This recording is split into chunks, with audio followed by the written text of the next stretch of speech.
دختر صبر حصہ اول، لکھا ہے مصباح راجپوت نے۔ پیش لفظ: یہ صرف ایک کہانی نہیں بلکہ ان بے شمار بیٹیوں کے احساسات کی ترجمانی ہے جو اپنے گھروں کی خوشیوں کے لیے خاموشی سے اپنی خواہشات قربان کر دیتی ہیں۔ بیٹی وہ ہستی ہے جو بچپن سے ہی ذمہ داریاں اپنے کاندھوں پر اٹھا لیتی ہے، اپنے خواب دل میں دفن کر دیتی ہے، اپنی خوشیاں دوسروں پر نچھاور کر دیتی ہے، اپنے حصے کی آسائشیں چھوڑ کر گھر والوں کے لیے آسانیاں پیدا کرتی ہے، مگر اکثر اس کی محبت، اس کی خدمت، اس کی قربانیاں اور اس کے جذبات کو نظر انداز کر دیا جاتا ہے۔ اس ناول کا مقصد صرف ایک قصہ بیان کرنا نہیں بلکہ معاشرے کو یہ احساس دلانا ہے کہ بیٹی بوجھ نہیں ہوتی بلکہ رحمت ہے۔ وہ گھر کی عزت، سکون، محبت اور برکت کا ذریعہ ہوتی ہے۔ اگر اس کے جذبات کو سمجھا جائے، اس کی قدر کی جائے اور اس سے محبت کی جائے تو گھر جنت کا نمونہ بن سکتا ہے۔ یہ کہانی ان تمام بیٹیوں کے نام جو خاموش رہ کر بھی بہت کچھ سہ جاتی ہیں، اور ان والدین کے نام جو اپنی بیٹیوں کی اہمیت کو جانتے ہیں اور ان سے محبت کرتے ہیں۔ اگر اس ناول کو پڑھ کر ایک بھی دل بدل جائے، ایک بھی گھر اپنی بیٹی کی قدر کرنا سیکھ لے تو میرا لکھنا کامیاب ہو جائے گا۔ ابتدا صبح کی ہلکی سنہری دھوپ سفید پردوں سے چھن کر کمرے میں بھر رہی تھی۔ کھڑکی کے قریب رکھی لکڑی کی میز پر چند کتابیں بے ترتیبی سے پڑی تھیں، جن کے درمیان جمیل کی آدھی کھلی ڈائری بھی رکھی تھی۔ دیوار پر لگی گھڑی کی سوئیاں آہستہ آہستہ آگے بڑھ رہی تھیں، جبکہ کمرے میں ہلکی سی چنبیلی کی خوشبو پھیلی ہوئی تھی۔ جمیل آئینے کے سامنے کھڑی اپنے لمبے سیاہ بالوں کی چوٹی بنا رہی تھی۔ اس نے ہلکے آسمانی رنگ کا سادہ سا لباس پہن رکھا تھا جس کی آستینوں پر سفید کڑھائی بنی ہوئی تھی۔ اس کے چہرے پر نیند کی ہلکی سی سرخی اب بھی باقی تھی، مگر آنکھوں میں ایک عجیب سی چمک تھی۔ ایسی چمک جو صرف ان لوگوں کی آنکھوں میں ہوتی ہے جو اپنے گھر کو ہی اپنی پوری دنیا سمجھتے ہیں۔ اچانک باہر سے اس کی ماں کی آواز ابھری، "جمیل بیٹا، ناشتہ ٹھنڈا ہو رہا ہے، جلدی آ جاؤ۔" جمیل کے لبوں پر بے اختیار مسکراہٹ آ گئی۔ "جی امی، آئی۔" جمیل نے جواب دیا۔ اس نے جلدی سے اپنی چوٹی کندھے پر ڈالی، بیڈ سے دوپٹہ اٹھا کر گلے میں ڈالا اور کمرے سے باہر نکل آئی۔ گھر کے برآمدے میں ٹھنڈی ہوا چل رہی تھی۔ صحن کے ایک کونے میں لگے گلاب کے پودے ہوا کے ساتھ ہلکے ہلکے جھول رہے تھے۔ باورچی خانے سے پراٹھوں کی خوشبو پورے گھر میں پھیل رہی تھی۔ کھانے کی میز پر اس کے ابو اخبار ہاتھ میں لیے بیٹھے تھے۔ میز کے درمیان چائے کی کیتلی رکھی تھی، ساتھ مکھن، شہد اور تازہ پراٹھے سلیقے سے رکھے تھے۔ جیسے ہی جمیل کرسی کھینچ کر بیٹھنے لگی، اس کے ابو نے اسے محبت سے دیکھا۔ "میری بیٹی آج تو بہت پیاری لگ رہی ہے۔" جمیل کے چہرے پر خوشی اتر آئی۔ پھر اکبر علی خان جمیل کی طرف متوجہ ہوئے اور بولے، "میری پیاری بیٹی، تم ناشتہ کرو، ہم چلتے ہیں۔" یہ بات کہہ کر وہ کرسی سے کھڑے ہوئے۔ "ٹھیک ہے ابو،" جمیل بولی۔ اکبر علی خان احمد اکبر خان سے مخاطب ہوئے، "چلیں، آپ کو اسکول چھوڑتے ہوئے میں دکان پر چلا جاؤں گا۔" احمد اکبر خان جو اپنی پوری توجہ موبائل میں لگائے ہوا تھا، سر اٹھایا اور ابو کی طرف دیکھا اور بولا، "جی ابو۔" پھر وہ دونوں روانہ ہو گئے۔ پھر جمیل کی امی مریم بیگم جمیل سے مخاطب ہو کر بولی، "جمیل، ناشتہ ٹھنڈا ہو رہا ہے۔" اسے اپنی امی کی یہ چھوٹی چھوٹی توجہ ہمیشہ دل کے بہت قریب محسوس ہوتی تھی۔ وہ ہر معمولی بات میں محبت تلاش کر لیا کرتی تھی۔ میز کے اوپر لٹکا شیشے کا جھاڑ فانوس صبح کی روشنی سے ہلکا سا چمک رہا تھا۔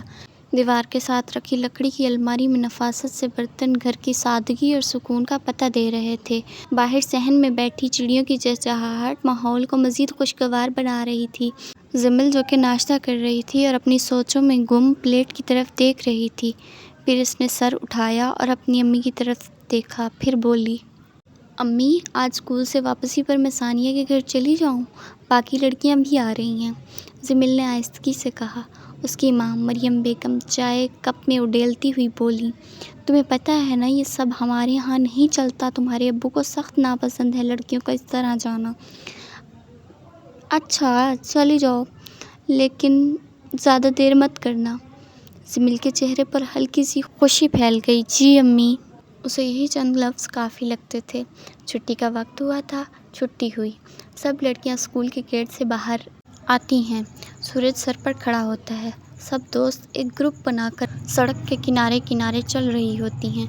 زمیل کی سب دوستیں بہت خوبصورت ہوتی ہیں، دوپٹے گلے میں، بال کھلے ہوئے، اور سب دوستیں کہکے مار کے ہنس رہی ہوتی ہیں اور باتیں کر رہی ہوتی ہیں۔ وہیں زمیل دوستوں کے جھنڈ کے بیچ میں چل رہی ہوتی ہے، سر پر دوپٹہ لیے ہوئے، منہ چھپاتی ہوئی چل رہی ہوتی ہے۔ پھر ثانیہ کی نظر اس پر پڑتی ہے، وہ بولتی ہے، ارے زمیل، کیا ہوا؟ تم چھپ کیوں رہی ہو؟ گھر والوں سے پوچھ کے آئی ہو نا یا نہیں؟ مجھے لگتا ہے نہیں پوچھ کے آئی، اس لیے چھپ رہی ہو۔ زمیل اس کی طرف دیکھتی ہے اور معصومانہ انداز میں بولتی ہے، میں امی سے پوچھ کے آئی ہوں، پھر چپ کیوں رہی ہو؟ اس کے جواب میں زمیل کہتی ہے، کیونکہ مجھے اپنی لمٹس پتہ ہیں۔ پھر اس کی دوست ثانیہ ہنسنے لگتی ہے، ارے میں تو مذاق کر رہی تھی۔ یہ کہہ کر وہ ساری دوستیں ہنسنے لگتی ہیں، اور یوں ہی سب ثانیہ کے گھر پہنچ جاتے ہیں۔ دروازہ بجاتے ہیں، اندر سے آواز آتی ہے، صبر کرو آ رہی ہوں۔ پھر دروازہ کھلتا ہے، سامنے عورت کھڑی ہوتی ہے، وہ بولتی ہے، آ جاؤ سب اندر آ جاؤ، بہت دھوپ ہے باہر۔ ثانیہ زمیل سے کہتی ہے، زمیل، یہ میری امی ہیں، اور امی یہ زمیل اکبر ہیں، میری دوست، جو ہمارے گھر پہلی مرتبہ آئی ہے۔ ثانیہ کی امی بولتی ہے، اچھا جی، اچھی بات ہے، آ جاؤ اندر آ جاؤ۔ پھر وہ سب اندر چلی جاتی ہیں۔ ثانیہ کے گھر کے کمرے میں سب لڑکیاں فرش پر بیٹھی ہنس بول رہی تھیں۔ ثانیہ اوپر کھڑی ہو کر ان کو اپنے کپڑے دکھا رہی ہوتی ہے۔ درمیان میں رکھی پلیٹوں میں بسکٹ اور چپس پڑے تھے، جبکہ کھڑکی سے آتی ہوئی ہوا بار بار پردے ہلا رہی تھی۔ زمیل بھی کئی دنوں بعد دل کھول کر مسکرائی تھی۔ کبھی کبھی چند لمحوں کی ہنسی انسان کو یہ بھلا دیتی ہے کہ اس کی زندگی میں کتنی خاموشیاں ہیں۔ اچانک باہر صحن سے کسی بچے کی آواز آئی، ثانیہ باجی۔ ثانیہ جلدی سے باہر گئی، پھر چند لمحوں بعد واپس آ کر بولی، زمیل، تمہارا بھائی آیا ہے، باہر کھڑا ہے۔ زمیل کے چہرے کی رنگت یکدم بدل گئی۔ میرا بھائی؟ اس کے دل میں انجانا سا خوف اترا۔ وہ جلدی سے دوپٹہ سنبھالتی ہوئی باہر نکلی۔ گلی میں اس کا بڑا بھائی احمد اکبر خان موٹر سائیکل کے ساتھ کھڑا تھا، اس کے چہرے پر سختی تھی۔ چلو گھر ابھی، بس اتنا کہا گیا۔ پورے راستے زمیل خاموش بیٹھی رہی، اس کے ہاتھ پسینے سے بھیگ رہے تھے۔ اسے سمجھ نہیں آ رہا تھا کہ آخر ہوا کیا ہے۔ راستے میں بہت شور تھا، لیکن زمیل کے اندر الگ ہی طوفان آیا ہوا تھا، ڈر کا۔ گھر کا دروازہ کھلا تو اندر عجیب سی خاموشی تھی۔ اس کے والد اکبر علی خان صوفے پر بیٹھے تھے، ان کے چہرے پر سخت ناراضگی نمایاں تھی۔ مریم بیگم ایک طرف کھڑی تھی۔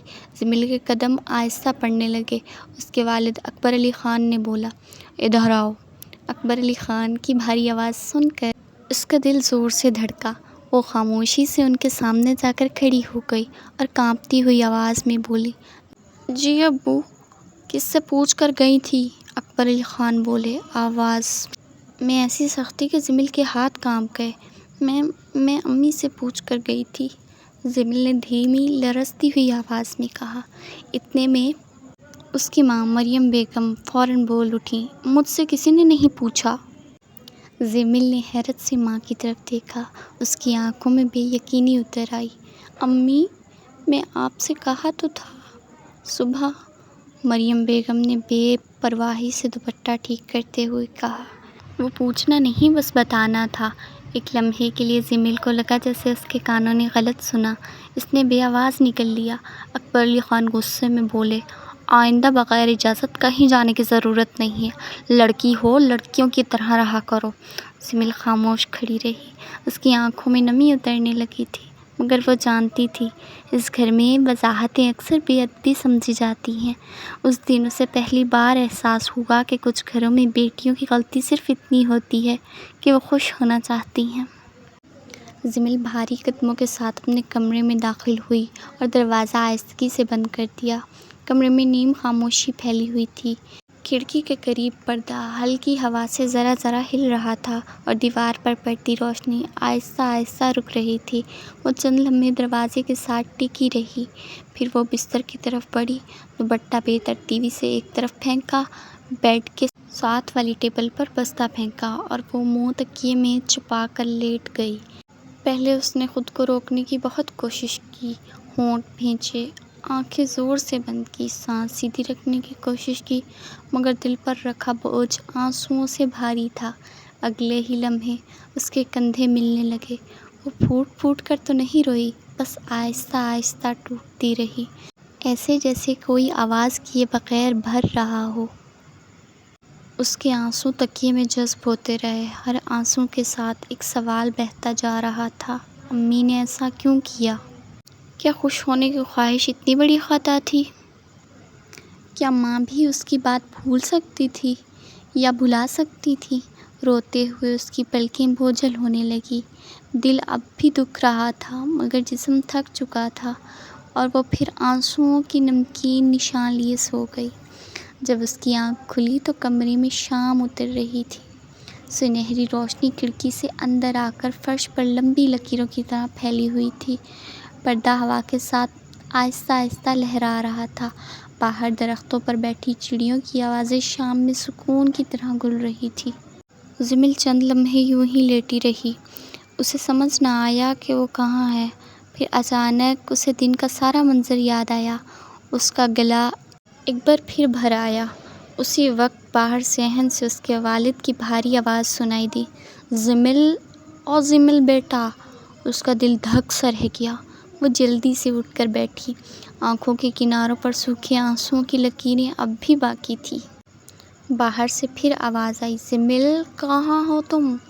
اس نے ایک گہرا سانس لیا اور کمرے کے دروازہ کھولنے کے لیے بڑھ گئی۔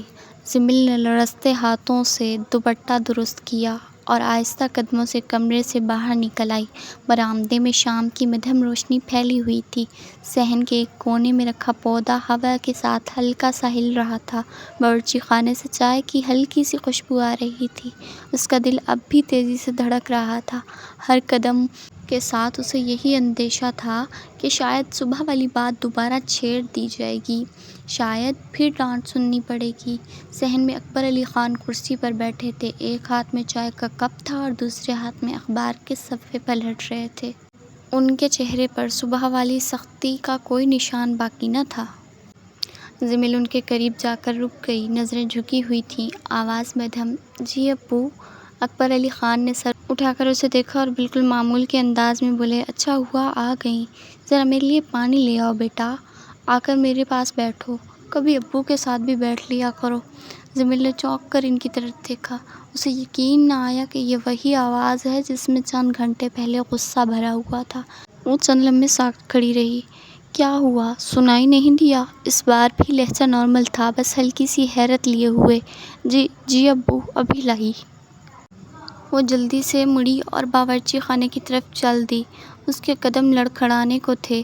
وہ سمجھ نہیں پا رہی تھی کہ یہ سب کیسے ممکن ہے۔ صبح اس کے آنسو، اس کی کپکپاتی آواز، اس کی بے عزتی، اور اب ایسے جیسے کچھ ہوا ہی نہ ہو۔ وہ گلاس میں پانی بھر رہی تھی مگر اس کے ہاتھ کانپ رہے تھے۔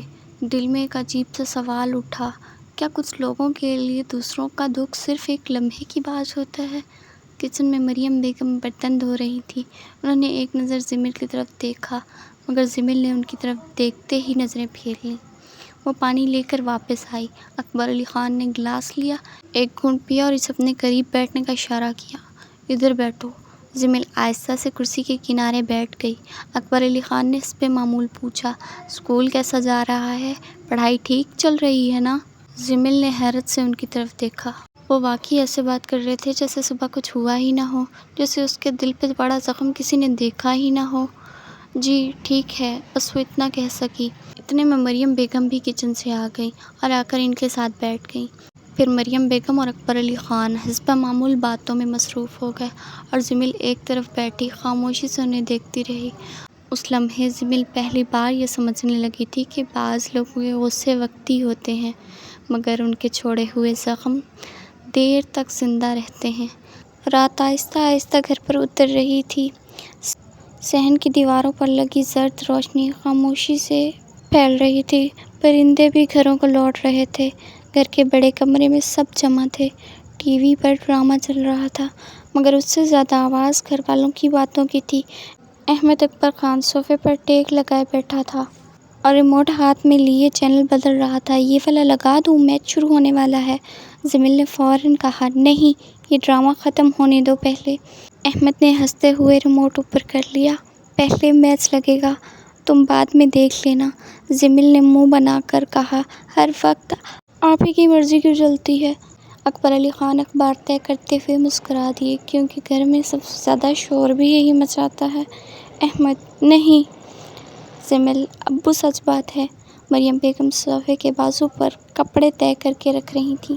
جمیل ہلکے سے مسکرا دی۔ کمرے میں چند لمحوں کے لیے عام گھروں جیسی ہنسی بھر گئی۔ تھوڑی دیر بعد اکبر علی خان نے ٹی وی کی طرف دیکھتے ہوئے آواز دی، مریم، کھانا لگا دو، پھر نماز کا وقت ہو جائے گا۔ احمد اکبر خان نے فوراً کہا، امی، آج سالن میں کیا بنایا ہے؟ میں بیگن نہیں کھاؤں گا، احمد نے ناک سکیڑ کر کہا۔ جمیل ہنس پڑی، امی، آپ جان بوجھ کر یہی بناتی ہیں۔ مریم بیگم نے اسے گھور کر دیکھا، بہت زبان چل رہی ہے تمہاری۔ آؤ ذرا دسترخوان بچھا دو۔ جمیل فوراً اٹھ کھڑی ہوئی۔ جی امی۔ مریم بیگم نے باورچی خانے سے گرم روٹیاں اور سالن لا کر رکھا۔ جمیل نے دسترخوان سیدھا کیا، گلاس رکھے، چمچ سلیقے سے سجا دیے۔ سب فرش پر بیٹھ گئے۔